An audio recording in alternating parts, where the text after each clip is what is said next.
Bon, je vais vous présenter notre oratrice. Il y en a beaucoup qui la connaissent. Il y en a qui la connaissent moins. Mais même si vous la connaissez bien, je ne sais pas si vous connaissez vraiment tout son témoignage. Alors, il y a à peu près 6 ans, il me semble. 6 ans. Et 3 mois. Ah, c'est important. J'étais dans un groupe de prière qui se réunissait tous les 8 jours. Et il y a une des sœurs de ce groupe qui vient de prendre la photo. Soyons simples, disons les choses comme elles sont. Il y a une autre sœur qui devait être là aussi, qui est par là, ici. Et elle nous a dit, voilà, il faut absolument prier parce que j'ai une connaissance qui travaillait avec moi par le passé, enfin dans la même entreprise, et je vais aller la trouver parce que vraiment, elle est presque au bout du rouleau, elle est dans un état pitoyable, elle est malade, elle a fait de l'occultisme, et il faut vraiment prier parce que je voudrais on désire vraiment qu'elle arrive à Jésus et qu'elle soit délivrée. Alors on a prié, et on a prié encore après. Et notre sœur est allée la trouver, et le déclic a été très rapide. Peu de temps après, je l'ai vue à l'église devant moi, dans une réunion d'évangélisation. Les larmes coulaient. Il s'est passé quelque chose de puissant. Le Seigneur l'a touchée. Elle vous dira comment. Moi, je vous dis pas grand-chose. Et après, bien sûr, il fallait tout un temps de délivrance. Et il faut être battant quand il y a de la délivrance. Il faut être battant, il faut vraiment le vouloir. Et là, elle a été battante. Avec des hauts, des bas, elle a été vraiment battante. Et il s'est passé des grandes choses. Elle va vous dire tout ça. Et je pense que si vous achetez la cassette pour de vos connaissances qui touchent à ces choses-là, ça pourra faire du travail. Alors, on va peut-être encore prier pour Marie-Thérèse, qu'elle soit simple comme une enfant, comme elle a dit. Alléluia. Merci Seigneur. Tu agis aujourd'hui, Seigneur. Nous croyons que tu agis, Seigneur. Tu es le Dieu vivant et tu es là au milieu de nous parce que ta parole le dit. Tu fais de grandes choses dans ceux qui écoutent l'appel que tu leur fais. Et tu en as fait de grandes choses parmi nous, dans plusieurs. Mais tu veux encore faire des choses aujourd'hui. Et tu veux aussi que ce témoignage aille au-delà de cette salle. Seigneur, tu es tout puissant pour agir, Père Saint.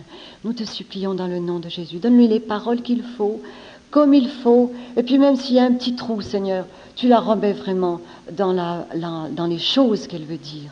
Aujourd'hui, pour la gloire de ton nom. Amen. Voilà, je te laisse la place. Alors bonjour à toutes. C'est vrai que depuis quelques jours, je demande au Seigneur d'être comme un petit enfant.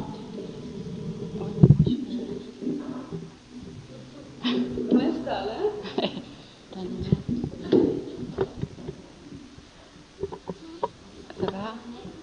Non, mais c'est bon là. C'est bon? Ah oui, c'est pour les autres. Ah d'accord. D'abord à toutes et à toutes, et vraiment je suis très heureuse de vous voir ce matin. Vous êtes toutes mes sœurs. Je vois qu'il y a beaucoup d'amis qui sont là aussi, et je suis très contente. Et depuis quelques jours, je demandais au Seigneur d'être comme un petit enfant. C'est vrai que la vie fait que, on grandit, parce qu'on dit dans la vie qu'il faut être fort, qu'il faut être grand, mais au fond du cœur de chacun, il y a toujours un petit enfant. Et ce matin, c'est ce que je demande, d'être simple, comme une petite fille. Et c'est vrai, vous me voyez maintenant en forme, un peu émue, parce que je n'ai pas l'habitude de témoigner, de donner un témoignage en public. Mais en fait, je trouve que c'est merveilleux, quoi. Quand je vois qu'il y a 6 ans, j'étais sur un lit d'hôpital et c'était terrible. Je criais à Dieu parce que je croyais que je criais pas à Dieu. Si je criais à Dieu, mais un Dieu que je ne connaissais pas parce que je croyais que j'allais mourir. Et comment le Seigneur est magnifique parce que 6 ans après, je suis devant vous et en pleine forme. Alors je vais essayer de vous parler un petit peu de ma vie, essayer de vous parler d'abord de ma famille pour voir un peu comment ça s'est passé dans ma vie et comment l'ennemi, Satan, a essayé de me détruire. Et aujourd'hui, je veux vraiment le dénoncer. Parce que quelquefois, on fait des choses qu'on croit anodines et en fait, on rentre dans un système où on ne peut plus s'en sortir, où c'est vraiment très très difficile de s'en sortir. Et heureusement qu'il y a encore des chrétiens autour de nous qui intercèdent et aussi qui viennent vous parler de la parole de Dieu. Alors je vais vous parler d'abord de ma famille. Je suis née dans un petit village du Pas-de-Calais, pas loin de Calais. En fait, il y a 80 km de Calais. Ma famille était catholique pratiquante. Mes parents m'ont appris à être droite, il fallait être gentil, il fallait être poli. Et c'est vrai que à chaque coin, à chaque rond-point, il y avait un calvaire. Et je voyais Jésus accroché sur la croix. Et c'est vrai que, bon, j'ai été baptisée, j'ai fait ma communion. Mais pour moi, j'avais appris que Jésus était ressuscité. D'ailleurs, j'étais la deuxième à ma communion, mais je n'avais pas saisi le message. Je n'avais pas saisi comment être sauvée. Et en fait, depuis mon enfance, j'ai cherché partout, dans toutes les directions, pour arriver à Dieu, en fait, que je ne connaissais pas, parce que j'étais ignorante. À l'époque, dans les villages, on n'avait pas le droit de lire la Bible. D'ailleurs, aucune famille n'avait la Bible, donc on apprenait que ce qu'on voulait bien nous dire à l'église. Et souvent, eux-mêmes n'avaient pas été non plus à l'époque bien inspirés. Mais enfin, je les remercie quand même parce que ils m'ont appris quand même beaucoup de choses et je les remercie, je les bénis. Et voilà, donc, mes parents étaient très aimants, et c'est vrai qu'à l'époque, l'amour, on ne savait pas le manifester comme maintenant, c'est-à-dire qu'on aimait ses enfants, mes parents nous aimaient, mais ils nous prenaient jamais dans les bras, sauf jusqu'à l'âge de 5 ans, parce que c'était pas permis, ou c'était malsain, enfin, je ne sais pas, mais toujours est-il que déjà là, je veux dire, il y avait un dialogue, peut-être d'amour, mais dit d'une autre façon, jamais par les gestes. Alors, mon père et ma mère aussi étaient unis, mais je ne les ai jamais vus entre eux non plus manifester vraiment des gestes tendres. J'avais 2 sœurs, enfin j'ai toujours 2 sœurs, Suzette qui a 13 ans de plus que moi, Josiane qui a 5 ans de plus que moi.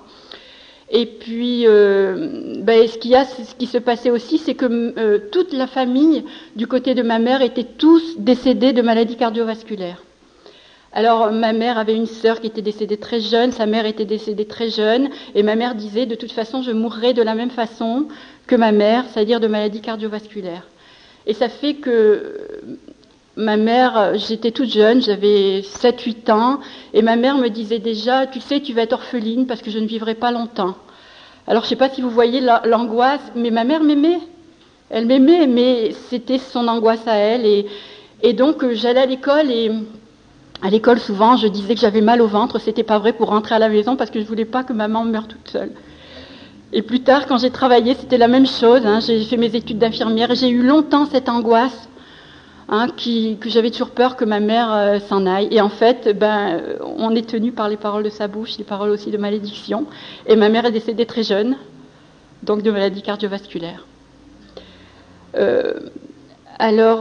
Ensuite, c'est vrai que j'ai 2 sœurs. Alors c'est vrai que aussi j'étais assez gaie dans mon enfance, malgré tout, malgré ces peurs et ces angoisses qui étaient là dans mon cœur, j'étais assez gaie. Et puis comme toute jeune fille, je rêvais au prince charmant. Et puis bien sûr le prince charmant, on le voit beau, grand, avec une belle situation. Je disais toujours, Seigneur, pas Seigneur à l'époque, maintenant oui, je voulais quelqu'un qui ne soit pas du village. Et c'est vrai que j'ai rencontré un homme intelligent dans le monde, beau garçon.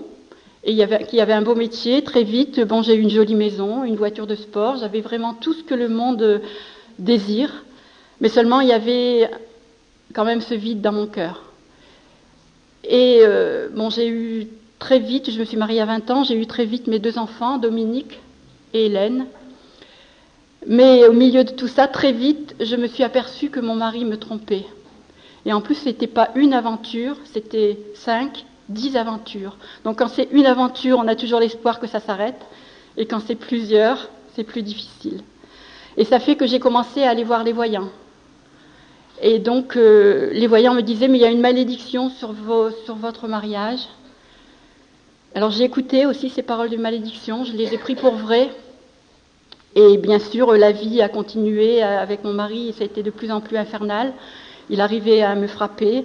Ça veut dire qu'au bout de quelques années, on a dû se séparer. Et je me suis retrouvée dans une ZUP. J'avais plus rien, mon métier, mais j'avais plus grand-chose. Et je me suis retrouvée dans une ZUP et je n'avais conservé que ma voiture de sport. Et donc, oui, je voulais aussi, parce que je vois, j'ai marqué un petit peu... je croyais aussi que... Je reviens un peu en arrière. Je croyais qu'il fallait gagner son salut par les bonnes œuvres, à l'époque. Et donc, dans mon enfance, j'ai été myope et bien sûr, j'avais des douleurs dans tous les membres, dans les jambes. Et mes parents allaient voir les magnétiseurs, les guérisseurs. Donc, je me retrouvais souvent avec des bandes qui avaient été magnétisées sur les yeux et sur les jambes. Je l'ai marqué parce que je pensais que c'était important pour le fil. Donc, voilà. Et puis, donc, je reviens à l'époque où j'ai quitté mon mari. Et je me suis retrouvée donc dans un appartement, toute seule, avec mes enfants bien sûr, et j'ai dû les placer dans des institutions. Ma fille était chez ma mère, mon fils a dû être placé Mon fils a été placé dans un collège. Et là aussi, bon, il a beaucoup souffert parce qu'on allait le récupérer que les week-ends. Alors c'est vrai que quand il y a des divorces et des séparations, les enfants souffrent beaucoup. Et là, je voudrais mettre une parenthèse en disant aux parents, maintenant que je connais le Seigneur, parlez à vos enfants de Jésus. Expliquez-leur comment être sauvés. Parlez-leur de la bonté de Jésus. Parce qu'on est arrivé dans un moment où le monde est implacable. Et si vous ne leur parlez pas de Jésus, plus tard, ils se marieront, ils ne vous regarderont plus. Ou alors, souvent, ils partent dans la vie et les parents n'ont plus d'importance. Que si jamais vous leur parlez de Jésus et qui ensuite donnent leur cœur et reviennent au Seigneur, ils seront proches de vous et ils n'auront pas tous ces problèmes que j'ai pu avoir aussi donc avec ma famille. Donc je le mets entre parenthèses. Alors donc je me suis retrouvée avec cette voiture et alors il y a eu beaucoup de problèmes qui ont commencé. C'est-à-dire que je partais un jour à un endroit et il faisait du vent et j'étais avec une amie dans la voiture et il y a une enseigne de café qui se détache et qui a failli décapiter la voiture par la même occasion moi-même. Mais bon, c'est juste passé au-dessus. Je rentre à la maison, 2 jours après, je fais pour prendre un meuble dans un élément de cuisine et le meuble se détache et je reçois le meuble sur le visage avec toutes les assiettes et je vous assure que vraiment on aurait cru Frankenstein tellement j'étais abîmée, j'avais des lèvres énormes et voilà. Et donc, c'était difficile et je voyais vraiment, je ne comprenais pas pourquoi toutes ces choses m'arrivaient. Et alors on m'avait dit, mais peut-être que tu es possédée. Et je disais, oui, c'est vrai qu'il y a quelque chose qui n'est pas normal, c'est quand même curieux que j'ai toutes ces choses. Et donc on m'a dit, mais tu sais, il y a les pères d'Ypres qui font des délivrances. Alors, ces pères d'Ypres, ce sont des moines qui sont en Belgique, parce que donc j'habitais le nord de la France, pas loin de la Belgique. Et donc je vais voir ces pères qui ont prié pour moi et ils m'ont donné une bouteille d'eau bénite. 3-4 jours après, je pars avec ma voiture et cette voiture, elle avait que 5000 km pourtant et il n'y avait plus de direction. Alors je n'ai pas eu d'accident parce qu'à l'époque il n'y avait pas encore beaucoup de voitures. Je suis arrivée vraiment sur le côté de la route sans trop de difficultés et j'ai trouvé un garage plus loin qui a pu m'arranger, mais on ne comprenait pas pourquoi le volant n'avait plus de direction étant donné que ça n'arrivait pratiquement jamais. Et donc quelques temps après, je pars en vacances, c'était en Alsace, avec toujours cette voiture et la bouteille d'eau de Cologne, excusez-moi, la bouteille d'eau bénite dedans. Et puis, donc j'arrive, il était tard, je monte dans l'appartement et à 4 heures du matin, on entend les pompiers et on vient sonner à la porte et on me dit, c'est à vous la voiture qui est là dehors. Alors j'ai dit oui, la voiture est en feu. Donc, plus de voiture, plus d'eau bénite. Il n'y avait plus rien. Voilà. Alors, voilà. Alors maintenant, je vais vous parler un petit peu de mon arrivée à Valence. Je suis arrivée... Bon, c'est vrai que j'allais souvent... je ne vous parlerai pas de ces années, mais j'ai passé ensuite 7-8 ans, mais vraiment où j'ai essayé d'enlever ces douleurs, de mon corps, ces meurtrissures, d'avoir été trompée, je ne sais pas si vous voyez, mais dans le monde, on essaie de se révolter, puis de se dire, malgré tout, je vais tenir et je serai quand même la plus forte et je ferai ceci, je ferai cela. Donc, mes enfants, je les aimais, mais je ne savais pas bien m'en occuper, c'est-à-dire que je ne savais pas non plus leur donner l'amour qu'il fallait leur donner. J'ai commencé à aller en vacances à l'étranger, je suis allée en Égypte, au Liban, enfin un peu partout. Et j'ai voyagé beaucoup comme ça pendant quelques années. Et comme il faisait beau là-bas, quand je rentrais dans le Pas-de-Calais où il faisait froid, et un jour, donc en 78, début 78, je me suis dit, bon, je vais plus rester donc où il fait froid, je vais partir au soleil. Et à l'époque, c'était assez facile de rentrer, donc j'étais infirmière et c'était assez facile de pouvoir, on demandait des infirmières un peu partout, et en plus j'avais une revue des postes qui étaient disponibles. Donc j'ai pris 8 jours de congé, et j'ai fait donc tous les hôpitaux depuis Calais jusqu'à Cannes. Et donc partout, j'ai été faire une demande de mutation à beaucoup d'endroits. Ça fait qu'en rentrant, le directeur me dit, mais dites, qu'est-ce qui se passe? Là, je reçois des demandes de mutation de partout. Vous avez fait des demandes de mutation de partout. C'est vrai que je savais pas très bien, mais je me suis dit en rentrant, comme ça, je n'aurais plus encore à me déplacer. Puis en fait, comme j'aimais faire du ski et que j'aimais aussi l'Ardèche, je suis venue ici dans la région. C'était pas loin en fait du Vercors et donc dans l'Ardèche. Et donc, je suis arrivée à l'hôpital de Montéléger. Je vous parle alors d'un épisode avant d'arriver à l'hôpital, enfin sur mon lieu de travail, arrivé à Valence, donc en 78, et là, au bout d'une année, je rencontre un homme. Alors, vous voyez, on a toujours, au fond, les mêmes schémas quand on est dans le monde.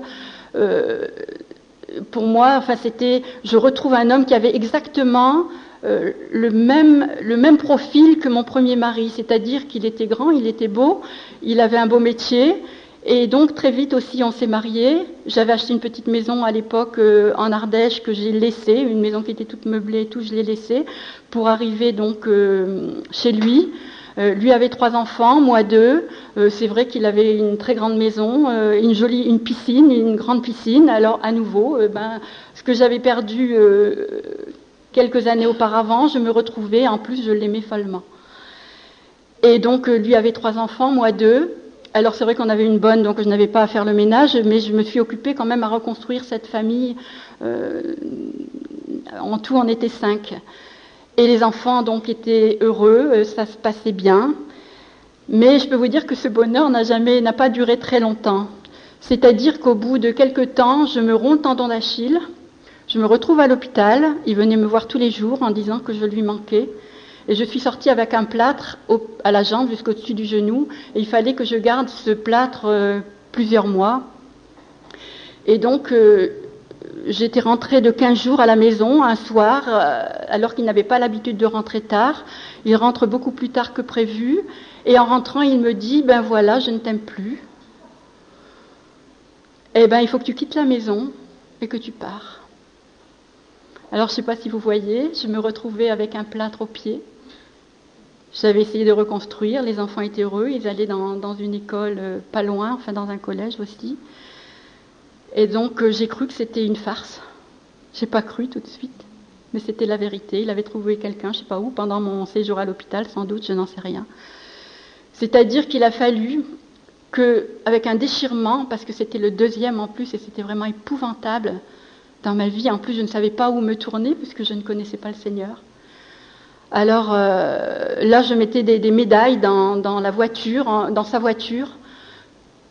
Enfin, de la superstition encore, parce que je croyais qu'une médaille allait avoir un pouvoir sur lui. Et ce qui s'est passé, c'est qu'il n'a eu aucune pitié. Il était venu tout à fait différent et même méchant, alors que je ne l'avais pas connu comme ça. Donc, ma maison était en location. En fait, le locataire, c'était un de ses ouvriers. Donc il lui a prié de partir, il est parti assez rapidement, et cette maison qui était toute neuve, je l'ai récupérée, les moquettes étaient abîmées, tout était abîmé dans la maison, et personne ne m'a aidée, j'étais seule avec un plâtre au pied recouvert d'un plastique, en train de nettoyer la maison et essayer de remettre un petit peu de propreté, et aussi mes enfants, il a fallu en pleine année scolaire changer tout chambouler. Alors voilà, c'était encore une période très, très triste de ma vie. Alors il faut savoir aussi que 6 mois après, je me romps le scaphoïde. Et donc là, 5 mois de plâtre aussi, et je veux dire, ça n'en finissait pas. Et quand une fracture était commencée, ensuite c'était une fracture à un doigt. Et je veux dire, mais je ne comprenais pas ce qui m'arrivait. Je ne comprenais pas. Alors par contre, je suis arrivée à l'hôpital de Valence en 78. Alors là, sur mon lieu de travail, c'était tout à fait différent. Ça se passait bien. Et très vite, j'étais nommée surveillante d'une unité. Et puis, je travaillais avec mon ami qui est là, Maurice Yard, et qui m'a beaucoup aidée par la suite, mais je vous raconterai comment. Oui, alors c'est vrai que je voulais toujours avancer plus loin, parce qu'il y avait toujours en moi cette chose qui me disait, il faut que tu sois forte, il faut que tu gagnes. Et malgré toutes ces luttes, malgré que à chaque fois je retombais au fond du gouffre, au fond de moi, il y avait quelque chose qui luttait pour dire « tu vas quand même t'en sortir ». Et donc, par la formation continue de l'hôpital, j'ai vu, il y avait un stage qui s'appelait un stage pour devenir sophrologue. En fait, j'étais la première dans l'hôpital à demander ce stage. D'ailleurs, le personnel, il ne comprenait pas très bien ce que c'était, mais comme je n'avais jamais demandé de stage, ce stage a été accordé. Ça fait qu'au bout de quelques temps, j'ai obtenu ce diplôme de sophrologue. Alors attendez, je vais vous expliquer un petit peu ce que c'est que la sophrologie. Je l'ai marqué là. Donc ça, c'était en 80. Donc j'ai attendu quelques années, et ça, c'était en 86. J'ai obtenu donc ce diplôme de sophrologue. Par le biais de la formation continue. Alors, c'est un médecin, c'est un psychiatre espagnol, d'origine espagnole, qui s'appelle Caicedo, d'origine colombienne, qui est allé chercher ces techniques en Orient. Alors, sophrologie, c'est changement d'état de la conscience, et ça s'apparente à l'hypnose, au yoga et à toutes ces techniques qui viennent de l'Orient. Alors c'est vrai que tout à coup je rentrais dans un domaine qui était un petit peu différent et on m'apprenait, c'est vrai que j'étais souvent stressée à cause de toutes ces périodes de ma vie difficiles, et tout à coup on m'a appris à dire quand tu es stressé, tu vois, c'est comme ça, tu es serré, et tout à coup tu ouvres tes mains, tu te décontractes, et c'était toute une technique des pieds à la tête. Alors c'est vrai que la technique par elle-même n'était pas mauvaise, par contre c'est tout ce qui va après qui ne va plus, parce que c'est vrai que moi je n'ai pas utilisé pour les autres ces techniques, mais c'est en fait le sophrologue prend une voix vraiment qu'on appelle une voix sophronique, et qui, par exemple, une personne est déprimée, une personne est malade, et par ses mots, par ses paroles, va arriver à lui dire tu vas de mieux en mieux, ton corps qui était malade, tu le visualises guéri, mais enfin je veux dire, je vais pas parler trop de ça parce que c'est le corps qui est pris en charge, en fait, pas par lui-même, mais par quelqu'un d'autre. Alors quand la personne est sérieuse, ça peut bien se passer, mais quand la personne n'est pas sérieuse, on peut on peut envoyer chez l'autre des choses peut-être qui ne sont pas très bonnes. Et c'est vrai que j'ai eu un grand recul par la suite quand je suis devenue chrétienne par rapport à ces techniques. Et d'ailleurs, par rapport à ces techniques, je voulais encore aller plus loin. Et là, on était avec des médecins, des infirmières, et je peux vous dire que parmi les médecins et les infirmières, il y en a qui tiraient des tarots devant moi. C'est interdit aussi par l'Éternel. Et qui me disaient, nous, on va à des stages encore pour aller plus loin. Et donc, j'avais entendu dire que sur la région, à Valence, venait un grand guérisseur américain qui s'appelait Brofman, et qui donc enseignait sur la guérison spirituelle. Mais je peux vous dire que ce n'était pas du tout de Dieu. Alors c'est vrai que j'ai fait à peu près 2 années de stage avec cet homme. Et il y avait toujours beaucoup de monde. Alors ce qui est terrible, c'est que on arrive dans ces endroits, en fait, on vous dit méfiez-vous parce qu'ils viennent à vous en habit de brebis, et ce sont des loups dévoreurs. Et alors on vous parlait de l'amour. Alors ça, je voudrais quand même vous l'expliquer parce que je crois que de plus en plus dans le monde, on va être appelé à voir ces choses, d'ailleurs qui sont déjà dans le monde actuellement, et c'est ce qu'on appelle le nouvel âge, le New Age. Mais c'est vrai qu'à l'époque, je ne savais pas et on me parlait d'amour et ça me plaisait. Alors, on vous expliquait que le corps était comme un arbre et que les pieds étaient reposés sur la terre-mère, que la tête était reliée au ciel et donc à Dieu. Mais quel Dieu? Je peux vous dire après que ce n'est pas du tout notre Dieu, que le corps était un arbre et que les bras étaient donc des branches. Et donc, je ne sais pas si vous avez entendu parler, certainement vous avez déjà entendu parler du plexus solaire. Mais donc, je veux dire, le corps, on vous explique que le corps fonctionne par des roues.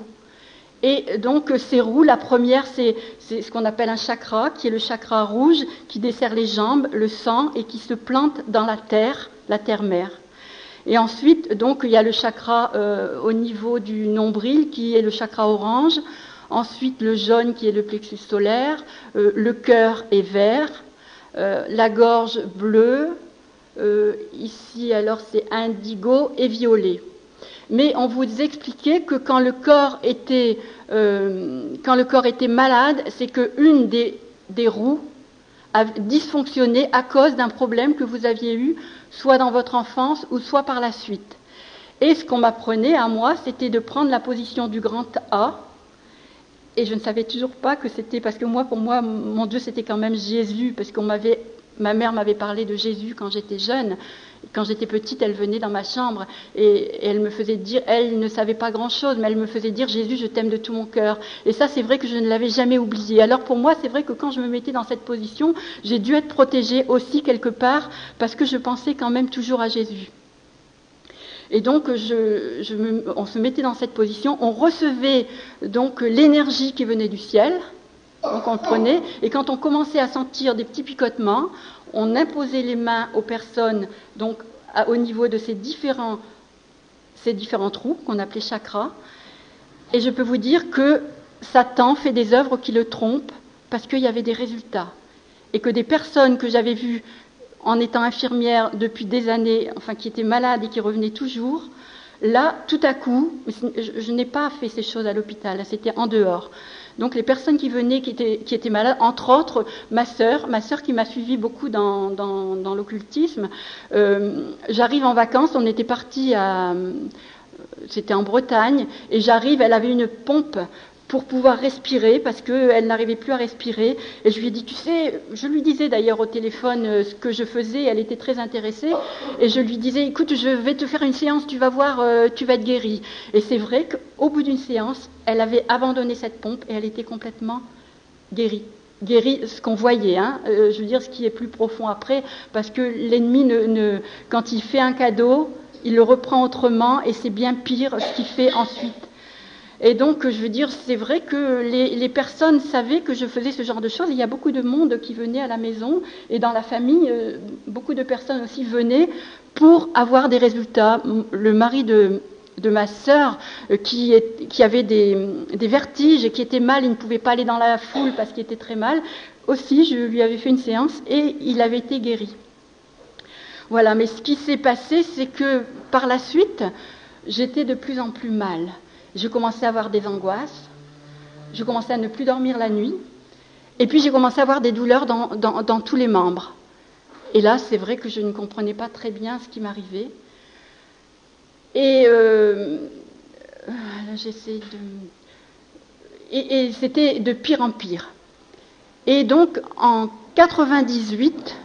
début d'année 98, mais alors je vous passe des détails parce que vraiment, je veux dire, ça a été des années aussi où il se passait des choses, je voyais des choses se faire, et puis en même temps, je veux dire, je comprenais pas parce que je disais, mais au début je disais c'est merveilleux, mais c'est vraiment la lumière, et puis tout à coup ces lumières devenaient ténèbres, puisque je commençais à être malade et vraiment très très malade. Et en 98, début 98, un matin, je n'ai pas pu me lever. Et j'ai essayé d'aller au téléphone pour prévenir l'hôpital que je ne pouvais pas venir. Je n'ai pas pu, je suis tombée en bas du lit, j'ai dû remonter dans mon lit. Et en fait, le médecin est venu, j'avais une température très élevée, je faisais 41. J'étais très très très mal dans ma tête. Alors c'est vrai que je ne peux pas vous expliquer, c'était quelque chose de terrible. Et ça fait que je me suis retrouvée à l'hôpital, à la clinique Pasteur. j'ai passé 8 jours à la clinique Pasteur. Alors ils m'ont fait des bilans, on n'a pas trouvé trop ce que j'avais. Par contre, ils m'ont mis dans une perfusion un ensemble d'antibiotiques, mais alors à très forte dose, qui au lieu de me faire du bien, m'avait encore plus fatiguée. Et je suis sortie de l'hôpital, je ne mangeais plus, j'avais des diarrhées, je vomissais. Et je suis sortie au bout de 8 jours, j'étais complètement épuisée. Et donc j'ai commencé à avoir des crises de tétanie. Et là, j'appelais le SAMU. D'ailleurs, celui qui répondait pour le SAMU, c'était un de mes voisins. D'ailleurs, je l'ai connu comme ça, parce que 2 fois par semaine, je l'appelais en me disant, mais écoutez, faites venir quelqu'un, parce que je m'étouffais, c'était quelque chose d'épouvantable. Et donc, le SAMU est venu une fois, et les autres fois, il ne s'est plus dérangé en me disant, mais écoutez, c'est une crise de tétanie, donc vous prenez un sac de plastique, vous le mettez sur la tête, et donc, vous respirez dans ce sac de plastique et vous irez mieux. Et ensuite, il y avait un autre système, c'était prendre de l'eau et mettre ma tête dans une bassine d'eau, parce que c'est vrai que ces crises se calmaient de cette façon. Mais alors, je ne sais pas si vous voyez, mais c'était vraiment quelque chose d'épouvantable. Et là, donc, j'ai vécu comme ça quelque temps, et je criais, je disais, mais s'il faut vivre comme ça, de toute façon, c'est que j'ai certainement une maladie grave, mais de toute façon, je ne vivrai pas longtemps comme ça, j'irai faire l'euthanasie. Parce que je savais qu'en Hollande, on faisait donc l'euthanasie. Et par contre, après, j'étais allée voir, parce que c'était curieux, je continuais toujours à avoir des douleurs dans le ventre, et j'avais téléphoné à un gastro-entérologue, et lui m'a fait faire un bilan, et il s'avérait qu'en fait, c'était la typhoïde. Et la typhoïde, il faut savoir que c'est très très très rare en France, et que moi, j'avais attrapé la typhoïde. Alors c'était vraiment... Alors ce qui s'est passé, c'est qu'à nouveau, on a voulu me donner des antibiotiques, mais je ne les supportais plus parce que j'en avais eu trop. Et heureusement, je veux dire, entre-temps, eh ben oui, alors je reviens un peu en arrière. C'est vrai que depuis que je commençais à ne plus dormir et à être très mal, j'allais dans les églises. À chaque fois que je voyageais, que j'allais dans les églises, et je mettais sur le cahier des églises, Seigneur, envoie-moi ta lumière. Parce que je savais que je commençais à être dans les ténèbres, je cherchais en fait la lumière. Et donc, je marquais partout, Seigneur, envoie-moi ta lumière. Et je sais que maintenant, Jésus m'a dit, je suis la lumière, je suis le chemin, la vérité, la vie, mais je suis la lumière. Ça, je l'ai su plus tard. Et donc, dans cet état-là, je ne dormais plus. Et je m'installe, c'était à la fin du mois d'août 98, donc depuis le mois de mars, cette maladie qui traînait, j'étais vraiment dans un état lamentable, j'étais une loque. Et donc je m'installe sur un relax dans mon jardin, et tout à coup, alors je ne sais pas si vous connaissez le passage de Paul qui dit « J'étais ravi en esprit ». En fait, je ne comprends pas très bien ce qui s'est passé, mais pourtant je ne dormais pas, j'avais les yeux ouverts, mais d'un seul coup je vois des grosses lettres dans le ciel, je t'aime, comment faire pour passer? Alors je me suis dit, mais qui c'est qui m'aime encore? Est-ce que c'est mon premier mari? Est-ce que c'est mon deuxième mari? Alors c'est vrai que, vous savez, quand on est dans le monde, on a d'autres pensées. Mais cette phrase vraiment m'a réjouie. Quelqu'un m'aime encore. Et puis, donc la nuit, mais vraiment c'était quelque chose de joyeux, quelque chose qui était rentré dans mon cœur très très fort. Et donc je dormais pas beaucoup, mais à part quelquefois avec des somnifères. Et le lendemain matin, le téléphone sonne. Et là, au téléphone, j'ai donc mon amie Mauricia qui est là, ici, présente aujourd'hui. Et qui, alors je vais vous expliquer, donc je reviens un petit peu en arrière, donc elle était cadre infirmière avec moi à l'hôpital, on mangeait souvent le midi à la cafette avec les médecins, et Mauricia s'était arrêtée quelque temps avant moi, étant donné qu'elle avait quelques enfants, et elle pouvait donc avoir une retraite anticipée. Et quand elle venait à la cafette, je la voyais, quelquefois elle venait manger, même si elle ne travaillait plus, mais elle venait manger, et je voyais que quelque chose était changé en elle. Et je lui disais, mais Mauricia, tu as quelque chose de changé, qu'est-ce qui se passe? Elle me disait, c'est le Seigneur, c'est le Seigneur. Je ne comprenais pas très bien, pour moi, le Seigneur, c'était un petit peu vague à l'époque. Et c'est vrai que, alors, le médecin avec lequel je mangeais disait, écoute, toi, tu es assez équilibré, je parle de ça avant que je tombe malade, Je travaillais encore à l'époque. Il me disait, toi, tu es assez équilibré. Tu sais, Mauricia, je ne sais pas où elle est partie. C'est un peu bizarre où elle est partie. Mais j'espère bien que toi, tu seras assez forte pour ne pas aller dans ce genre d'endroit. Et donc, bon, je reviens à la vision que j'ai eue la nuit. Et donc, Mauricia qui m'appelle le lendemain. Et elle me dit, je lui explique. Je lui dis, je vais très très mal. Et elle me dit, mais écoute, est-ce que tu peux pas venir à la maison ? Alors, bon, je conduisais encore ma voiture, mais quand j'avançais, j'avais l'impression de reculer. Mais bon, je voulais quand même encore utiliser cette voiture. Et donc, j'arrive chez Mauricia, et puis là, bon, elle m'offre un café, on commence à parler, et puis elle me dit, est-ce que tu crois en Dieu ? Ah, j'ai dit oui, bien sûr que je crois en Dieu, bien sûr. Hein, et bien sûr, est-ce que tu veux qu'on prie ? Alors je dis oui, je vous salue Marie, je connaissais notre Père et je vous salue Marie. Elle me dit, ah non, tu sais, moi je vais prier d'une autre façon.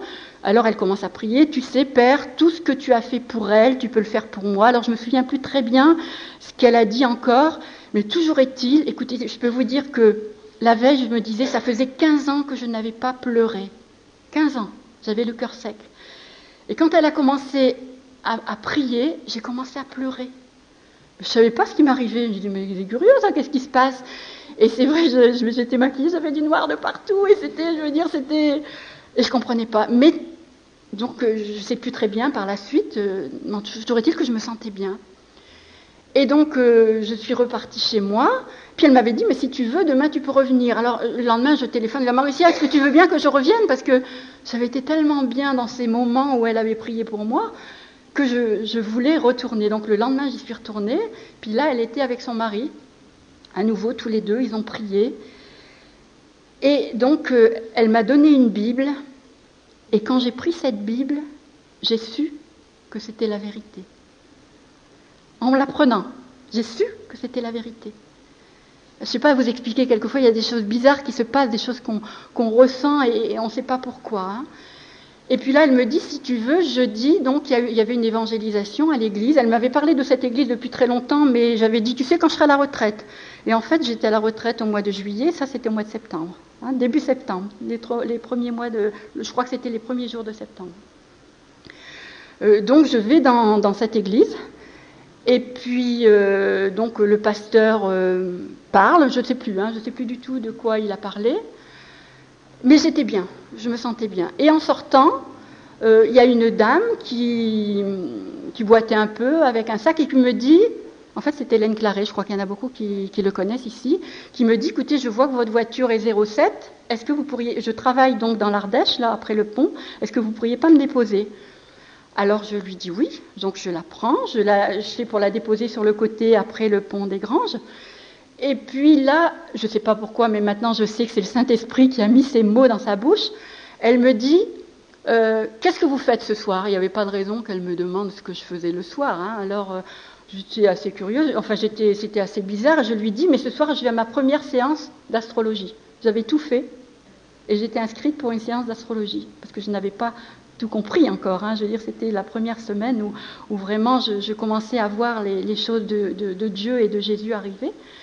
Et puis là, elle me dit, elle commence à pleurer dans la voiture, mais j'ai dit, elle est complètement folle, hein, cette femme, je ne sais pas ce qui lui arrive, mais elle ne doit pas être bien, elle doit être un petit peu détraquée.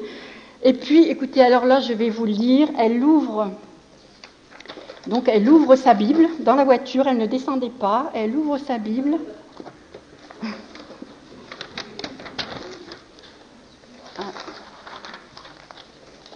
À Deutéronome 18. Alors je vais vous lire ce passage de Deutéronome 18. Lorsque tu seras entré dans le pays que l'Éternel ton Dieu te donne, tu n'apprendras point à imiter les abominations de ces nations-là. Qu'on ne trouve chez toi personne qui fasse passer son fils ou sa fille par le feu.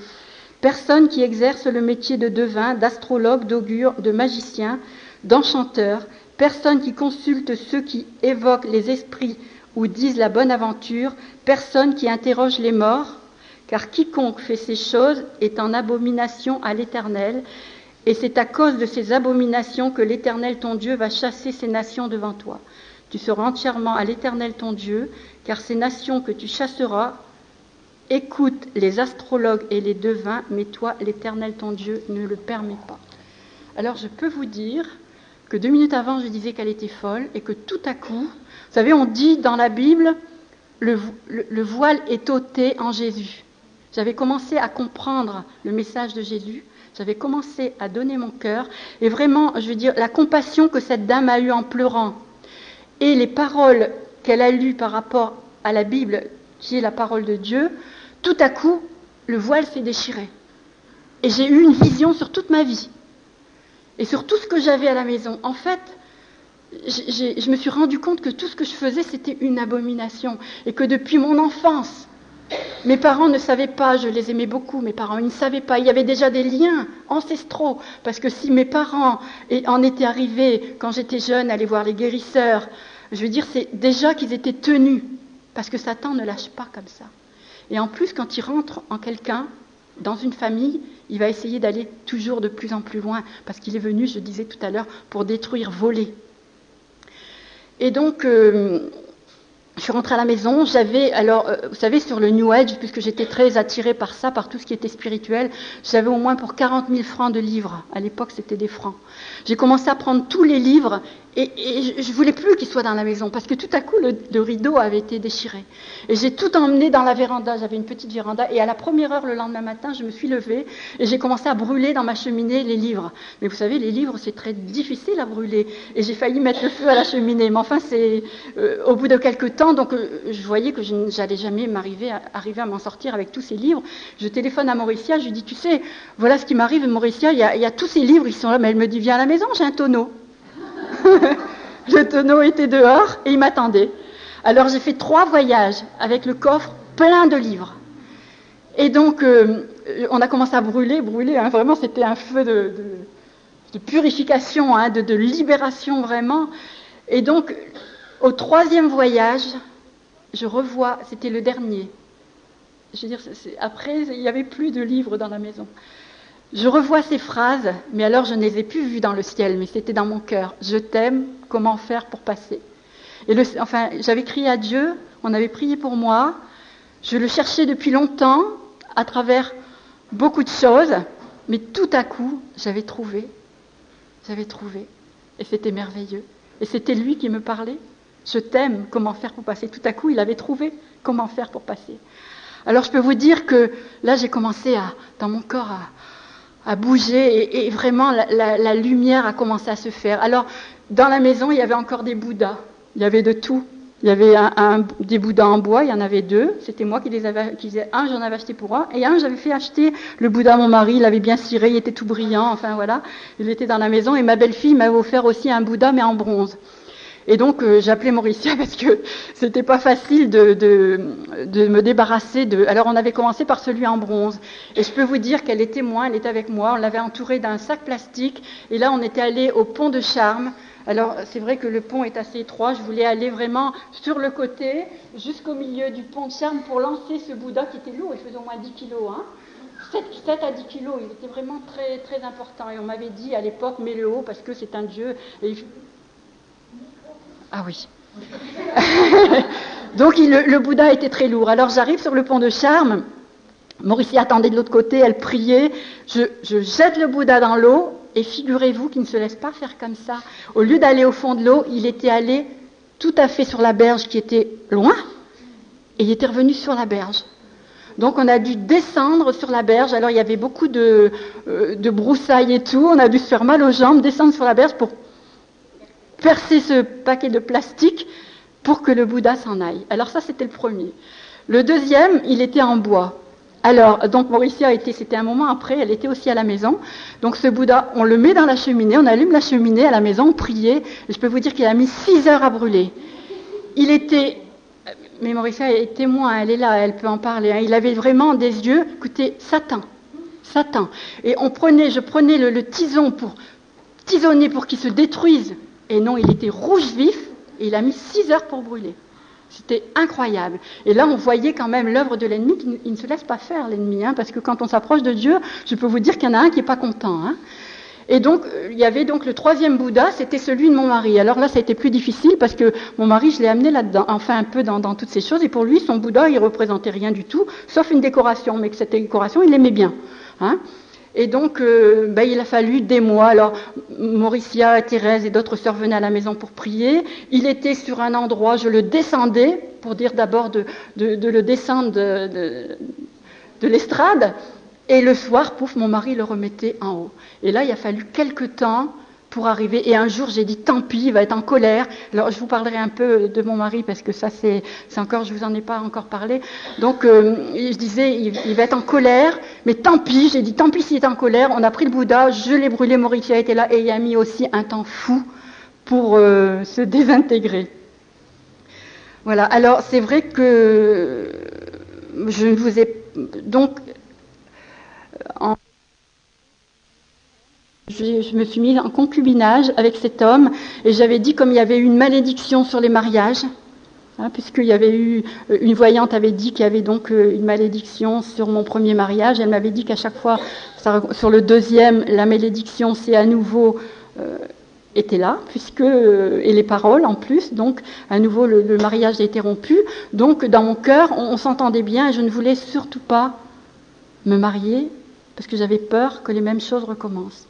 Et donc j'ai vécu pendant 15 ans avec lui en concubinage. Alors quand je me suis approchée du Seigneur, bien sûr j'ai commencé à lire la parole de Dieu nuit et jour.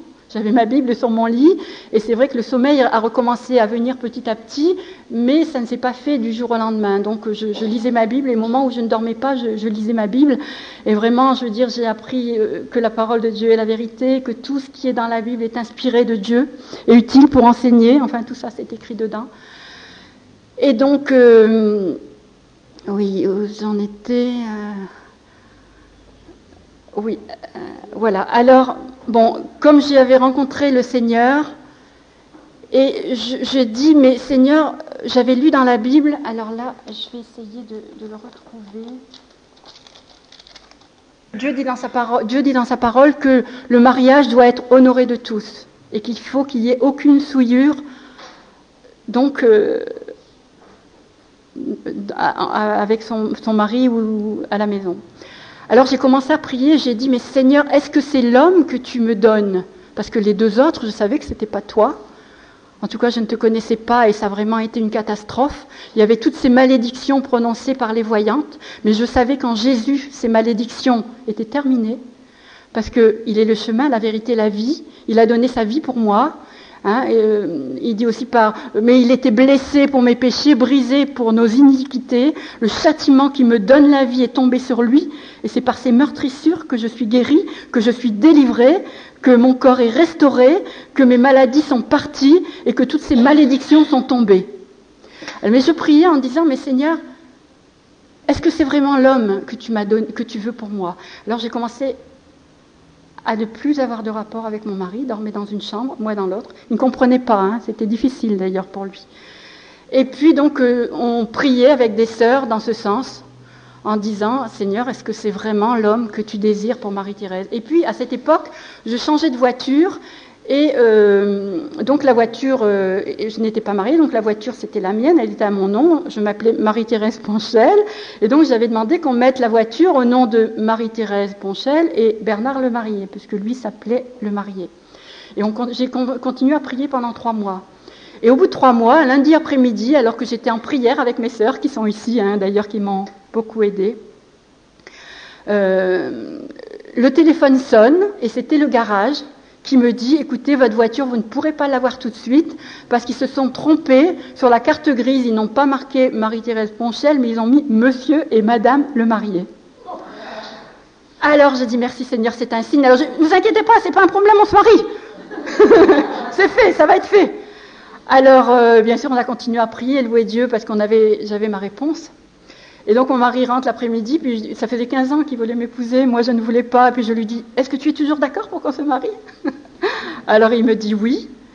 Alors on a fait les démarches. 1 mois après, donc on était mariés, on s'est mariés le 22 mai 1999. Et donc, bien sûr, aussi, dans la parole de Dieu, c'est marqué « Crois et sois baptisé et tu seras sauvé ». J'ai compris que le baptême des enfants, c'était une institution d'hommes, Mais je ne voulais plus suivre les institutions d'hommes. J'avais été suffisamment trompée et ce que je voulais, c'était suivre la parole de Dieu. Et je peux vous dire que maintenant, on ne me trompera plus parce que vraiment, je vérifie toujours dans la parole de Dieu pour voir si vraiment ce qu'on m'enseigne, c'est la vérité. Donc le 6 juin de la même année, un mois plus tard, donc je passais par les eaux du baptême. Vraiment, c'était vraiment une grande joie, une libération.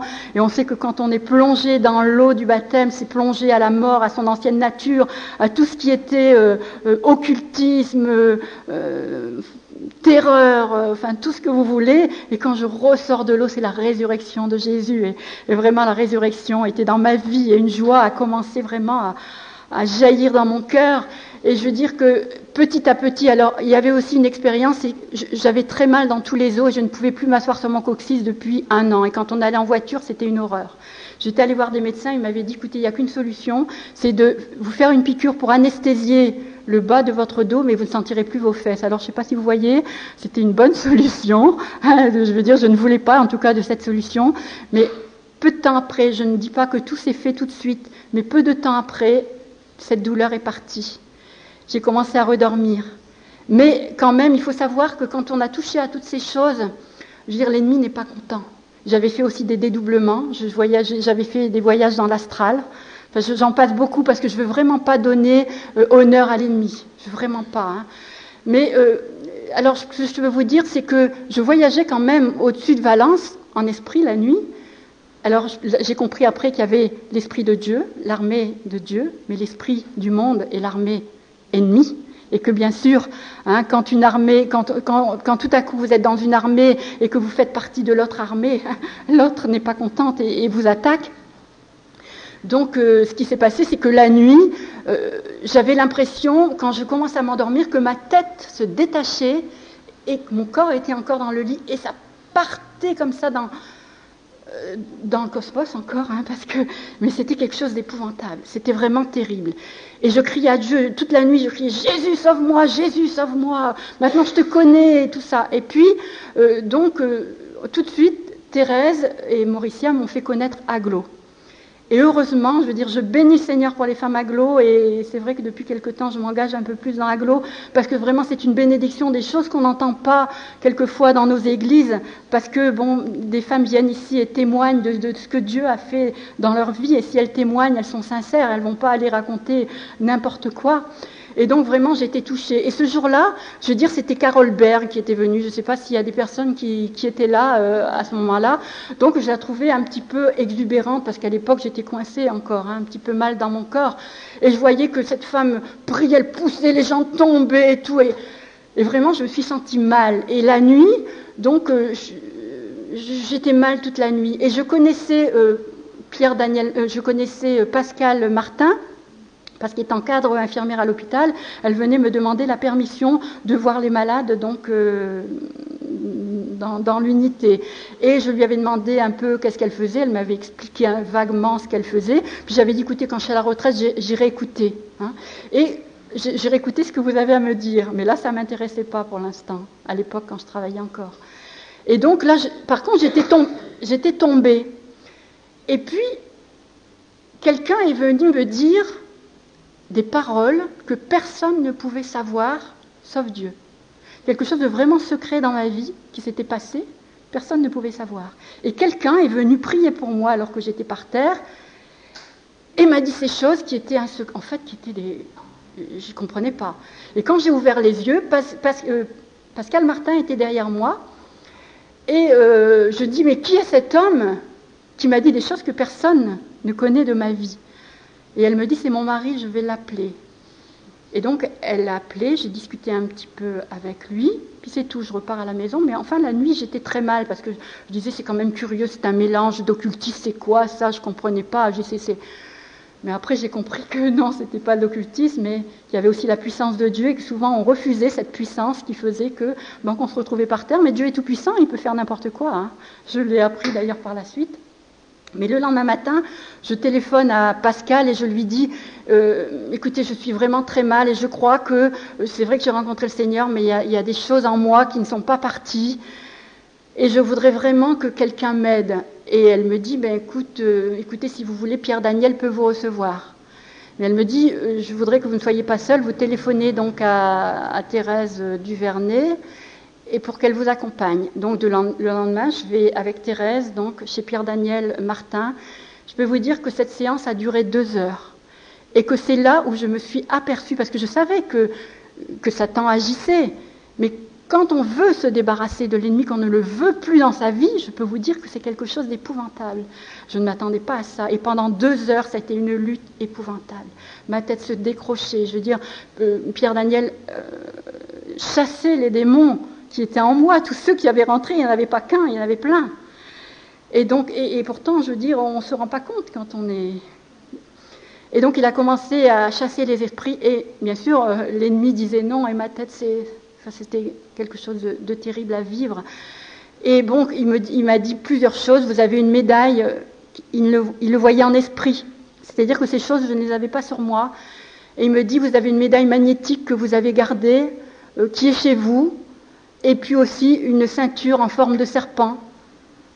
C'est un cadeau que vous avez eu, qui est chez vous. Ce sont et plusieurs choses, donc il me décrit encore d'autres choses. Ce sont vraiment des objets maléfiques, il faut vous en débarrasser. Et je peux vous dire qu'il ne les voyait pas, mais ces choses étaient à la maison. Et c'est une médaille magnétique que ma mère, une magnétiseuse, lui avait donnée et qu'elle gardait sur son corps pour être guérie. En fait, elle n'a pas été guérie puisque ma mère est décédée. Et donc, il y avait toute cette charge d'occultisme qui était là. Et je portais cette médaille magnétique et cette ceinture avec 2 têtes de serpent. Et pour moi, les serpents représentent l'ennemi Satan, que je suis venue dénoncer aujourd'hui. Donc, j'ai détruit vraiment tous ces objets, parce que les livres étaient détruits, mais ça, c'est petit à petit que le Seigneur m'a montré. Et je peux vous dire qu'après, j'ai commencé vraiment à avoir la joie dans mon cœur, que j'ai commencé vraiment à revivre. J'ai repris des kilos, j'ai dormi à nouveau la nuit, et c'était vraiment magnifique. Alors, je vais essayer quand même de mettre un plan. Il y a des choses que je n'aurais pas oubliées.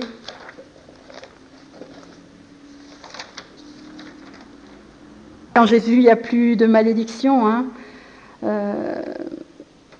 Alors oui, c'est-à-dire quelque temps donc que je me suis convertie, j'ai donné mon cœur à Jésus au début septembre 98. Et ma fille, à l'époque, donc j'ai 2 enfants, Dominique et Hélène. Mon fils, à l'époque, était à Hong Kong. Et ma fille était en Hollande. Et ma fille était enceinte de 8 mois et demi. Et elle avait donc une hypertension gravidique. Et c'était le 2e séjour qu'elle faisait à l'hôpital d'Amsterdam. Et le soir, elle m'appelle, c'est un jeudi, en me disant « Maman, je ne vais pas bien du tout, ma tête est enflée, mes pieds sont enflés, mes jambes sont enflées. Et je suis vraiment très mal, ils veulent me faire un déclenchement, mais je suis trop fatiguée, je ne pourrai pas y arriver. » Alors, je ne sais pas si vous voyez votre cœur de mère, les mères qui sont ici présentes. C'est quelque chose de terrible dans mon cœur. J'étais loin, en moi-même, je ne pouvais rien faire, mais je savais que j'avais mon Dieu qui était là et que lui entendait.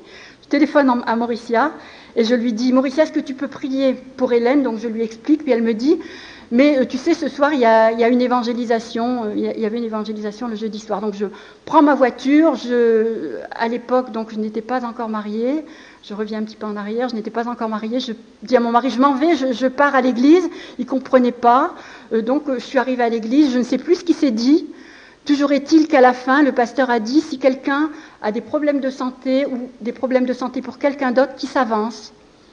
Et on impose les mains au nom de Jésus. Et là, j'avais compris que ce n'était pas le pasteur qui guérissait, mais que c'était le Seigneur Tout-Puissant qui était là et qui guérissait. Alors, j'arrive et je lui dis, Seigneur, je veux que ma fille accouche rapidement, qu'elle ne souffre pas et que cet enfant est dans les voies du Seigneur. Et tout à coup, je peux vous dire que je savais, c'était fait. Je n'avais plus aucun doute. Je savais que ça allait se passer comme ça. Et je chantais, je rentrais, j'étais entourée, écoutez, je ne peux pas vous expliquer, c'était quelque chose que j'avais jamais connu. J'étais entourée d'une lumière blanche, et je rentre à la maison, je prends mon téléphone, je le mets sur ma table de nuit, et j'étais sûre qu'il allait se passer quelque chose. Aucun doute. À minuit, je me réveille, je regarde, rien. En fait, j'ai su qu'à minuit, c'était le moment où les os... elle avait perdu les os. À 4 heures du matin, le téléphone sonne, hôpital d'Amsterdam.